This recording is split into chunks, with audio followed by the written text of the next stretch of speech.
Pembelajaran bahasa Indonesia di SMA tak hanya sekedar permasalahan teori, tetapi juga bagaimana untuk menumbuhkan dimensi profil lulusan bernalar kritis, kreatif, dan reflektif.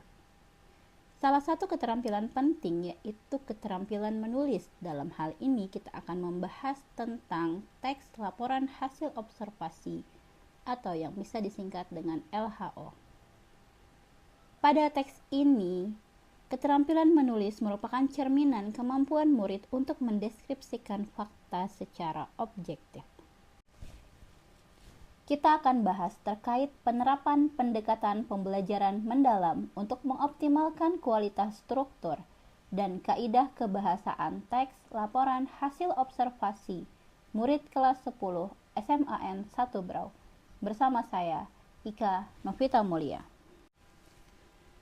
Sebelum proses pembelajaran berlangsung, telah dilakukan asesmen diagnostik awal untuk mengetahui dan mengukur kemampuan dasar murid sebelum mempelajari teks laporan hasil observasi di SMA.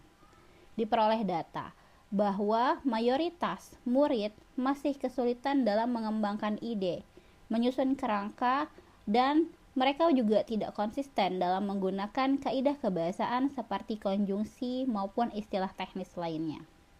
Pembelajaran yang mereka temukan sebelumnya masih sebatas teori tentang observasi saja. Kondisi ini tentu menuntut kita untuk dapat berinovasi dalam proses pembelajaran. Sebagai pendidik, saya tidak ingin murid hanya fokus pada hasil akhirnya saja, tetapi sebaiknya mereka dapat fokus pada proses berpikir dan pemahaman konseptual yang mendalam. Jawabannya adalah dengan menerapkan pendekatan pembelajaran mendalam atau deep learning. Langkah pertama yang dilakukan yaitu dengan membuat perencanaan pembelajaran mendalam yang diharapkan mampu untuk mendorong partisipasi aktif dari murid. Dimensi profil lulusan yang diharapkan yaitu keimanan dan ketakwaan terhadap Tuhan Yang Maha Esa, kewargaan, penalaran kritis, kreativitas, kolaborasi, kemandirian, dan komunikasi. Desain pembelajaran yang disusun oleh penulis berdasarkan elemen membaca dan memirsa serta elemen menulis dengan rincian tujuan pembelajaran sebagai berikut. Terdapat 4 tujuan pembelajaran dan 4 indikator asesmen yang ingin dicapai pada proses pembelajaran materi teks laporan hasil observasi.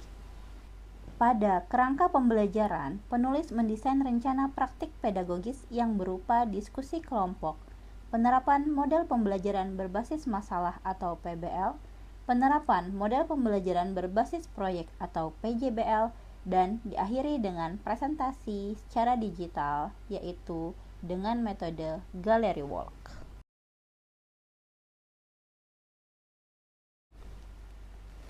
Keempat praktik pedagogis tersebut diramu menjadi satu dalam proses pembelajaran yang akan menuntun murid untuk dapat melakukan observasi dan menuangkan hasil observasi tersebut dalam bentuk karya teks tertulis dan teks multimodal.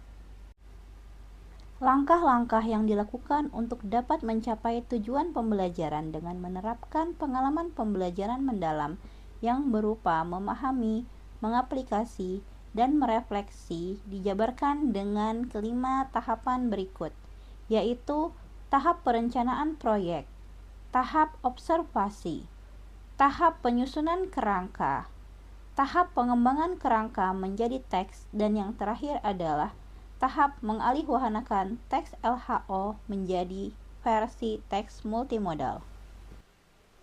Kelima langkah yang telah dilakukan untuk mencapai tujuan pembelajaran tersebut bukan hanya dilakukan oleh murid sendiri, melainkan melalui proses konsultasi kelompok, monitoring, dan refleksi terbimbing dengan pendidik. Selama proses konsultasi kelompok, monitoring, dan refleksi terbimbing membuat murid lebih leluasa untuk mendalami, mempelajari, dan mendiskusikan terkait struktur teks maupun kaidah kebahasaan dalam teks laporan hasil observasi. Pada kualitas struktur teks, murid telah dapat menyusun kerangka teks LHO sesuai dengan urutan logis dan sistematis yang dimulai dari pernyataan umum, deskripsi bagian, deskripsi manfaat, maupun kesimpulan. Murid juga dapat lebih terampil dalam menghubungkan antar kalimat maupun antar paragraf secara kohesif. Sedangkan pada proses optimalisasi kualitas kaidah kebahasaan, murid dapat menyusun kata menjadi kalimat efektif, konsisten dalam pemilihan diksi, memilih konjungsi yang sesuai, menulis ejaan, maupun menggunakan tanda baca yang tepat.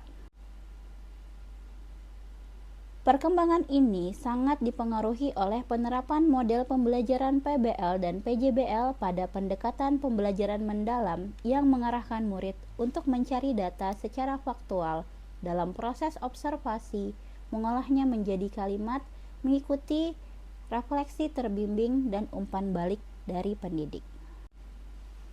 Sedangkan pada poin untuk mengalihwahanakan teks LHO menjadi versi teks multimodal, hal ini dapat mengembangkan minat dan bakat murid menjadi bagian dari pembelajaran berdiferensiasi. Hal itu pun bersesuaian dengan prinsip pendekatan pembelajaran mendalam yang menghadirkan proses pembelajaran berkesadaran, bermakna, dan menggembirakan. Berkesadaran yang dimaksud yaitu murid memiliki kesempatan untuk menentukan pilihan dan terlibat aktif pada pengembangan strategi belajarnya. Pada poin bermakna, murid memilih objek observasi sesuai dengan fenomena sosial yang terjadi di lingkungan sekolah. Murid terlibat aktif dalam pemecahan masalah, serta objek yang diobservasi memiliki keterkaitan dengan bidang ilmu lain, seperti bidang ilmu sosiologi, kesehatan, ekonomi, dan lain sebagainya. Sedangkan pada poin menggembirakan, yaitu tercapainya keberhasilan belajar dan memberikan ruang untuk kreativitas sesuai dengan bakat, minat, dan perkembangan murid. Pendekatan pembelajaran mendalam dengan prinsip berkesadaran, bermakna, dan menggembirakan, serta pengalaman belajar yang terdiri dari memahami, mengaplikasi, dan merefleksi terbukti efektif untuk mengoptimalkan kualitas struktur dan kaidah kebahasaan dalam materi teks laporan hasil observasi. Sekian dari saya. Semoga kita semua dapat menyukseskan pendidikan Indonesia menuju Indonesia emas. Salam dan bahagia. Wassalamualaikum warahmatullahi wabarakatuh.